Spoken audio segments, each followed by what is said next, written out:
Sir, paano po kapag lahat ng record ko po is apelyido ng mama ko po ang dala ko, pati sa PRC license ko po.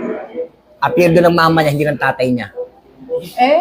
Kung ano yung naka-appear, anong ginagamit mo? Dapat, yun din ang ginagamit mo talaga actual sa everyday transaction mo. Kasi kung ano yung nasa PSA mo, dapat coherent yan sa ginagamit mo. Yung sa school mo, dapat pare-pareho yan. Kasi pag iba yung gamit mo na pangalan, iba yung pangalan. Kung parang dalawang pangalan ang ginagamit. Ma'am, Dapat isa lang. paano yung halimbawa, syempre, kung saan apelyido ng nanay niyang ginagamit niya? Forever, dapat, kung apelido ng nanay niya yung ginagamit niya ngayon, dapat lahat ng documents niya, yun yung nagre-reflect. Yun yung nakalagay dun sa birth certificate niya dapat.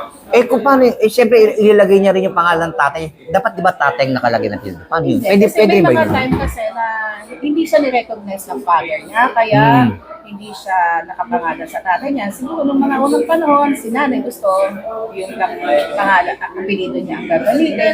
So that's it. So dapat consistent siya, isang pangalan. Hindi yung, minsan ginagamit mo yung apelido ng tatay mo, minsan hindi. Hindi pwede yung gano'n.